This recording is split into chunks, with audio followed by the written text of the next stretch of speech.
एक अमेरिकन लोकप्रिय लेखिका सिल्विया ब्राउनी ने कई लोगों से प्राप्त पत्रों को अपनी एक किताब में प्रकाशित किया, जिन पत्रों में लोगों ने अपने अपने साथ घटी परियों से जुड़ी घटनाओं के बारे में लिखा था। उसी किताब से चुनकर आज हम आपको परियों से जुड़ी 2 ऐसी घटनाओं के बारे में बताएंगे जो आपको आश्चर्यचकित कर देंगे, इसलिए आप इस वीडियो को अंत तक जरूर देखें। पहली घटना जो कैरन नाम के एक व्यक्ति के साथ घटी। वे अपने पत्र में लिखते हैं कि वैसे तो मेरे परिवार के साथ परियों से जुड़ी कई घटनाएं घटी, लेकिन एक खास घटना ने मेरे जीवन पर बहुत बड़ा प्रभाव डाला।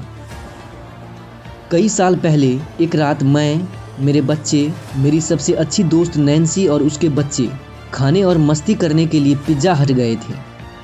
हम लोगों ने वहाँ खूब मस्ती की, लेकिन जैसे ही ख्याल आया कि हमें काफ़ी देर हो चुकी है, हम तुरंत रेस्तरां से निकले और कार की तरफ दौड़ पड़े।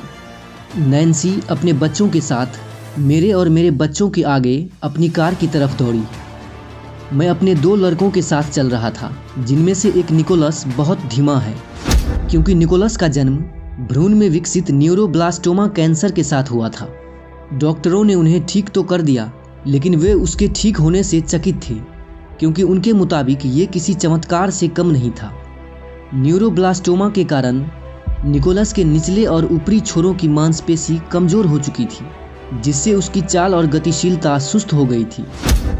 मैं अपने दोनों लड़कों के साथ चल रहा था, जिनमें से एक मेरे आगे और निकोलस पीछे था। मैं अपना बचा हुआ पिज्जा ले जा रहा था और मेरा ध्यान निकोलस और मेरे बीच की दूरी पर नहीं था। हमारे बाकी लोग और मैं सड़क की दूसरी ओर आ गए। तभी मुझे एहसास हुआ कि निकोलस मेरे उतने करीब नहीं है जितना उसे होना चाहिए था। मैंने पीछे मुड़कर देखा कि निकोलस अभी भी सड़क पार कर रहा है। तभी दूसरी तरफ मैंने देखा कि एक सफ़ेद कार तेज़ी से निकोलस की तरफ बढ़ रहा है। उनके बीच की दूरी बस कुछ ही सेकंड की थी।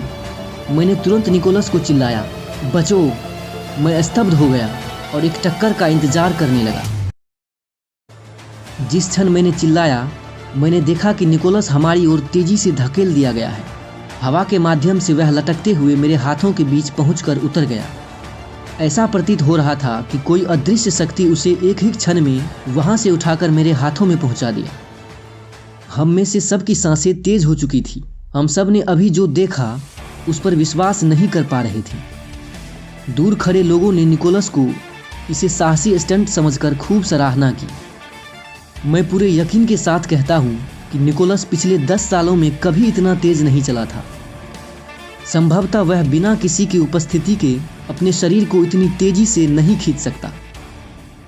उस घटना के बाद हमारा परिवार अब मानता है कि निकोलस न केवल छिपे हुए आश्चर्यों से भरा है, बल्कि उसके पास वास्तव में एक परी रहती है जो उसकी रक्षा करती है। दरअसल निकोलस के कमरे के प्रवेश द्वार पर एक परछाई रहती थी। निकोलस ने हमें 1-2 बार बताया भी है। उसकी भुजाएं पीछे की ओर मुड़ी हुई रहती है और किसी बड़े पक्षी जैसे पंख भी हैं। पहले तो निकोलस को इनसे डर लगता था, लेकिन बाद में उसका ये डर भी गायब हो गया। मुझे अपनी कहानी आपके साथ साझा करने का अवसर देने के लिए धन्यवाद।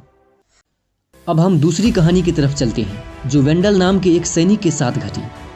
वेंडल अपने पत्र में लिखते हैं कि मुझे नहीं पता कि यह वास्तव में एक परी की कहानी है या नहीं, लेकिन मैं 8 नवंबर 1969 को सिर्फ 19 साल का हुआ था और सेना में था। 10 नवंबर को मैं अन्य 3 सैनिकों के साथ गार्ड सैक के ट्रैफिक के साथ चल रहा था। तभी हमें एक कार ने टक्कर मार दी। मैं वाहन के नीचे चला आया और अन्य 3 दूसरी तरफ फेंक दिए गए।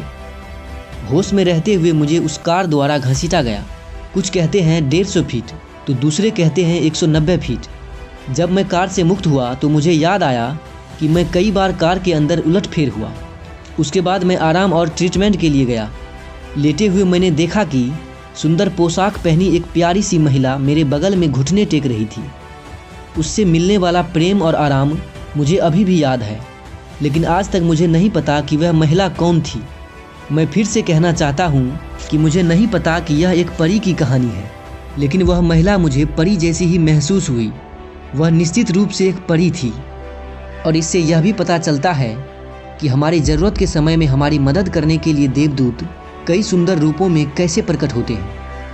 मुझे अपनी कहानी आपके साथ साझा करने का अवसर देने के लिए धन्यवाद।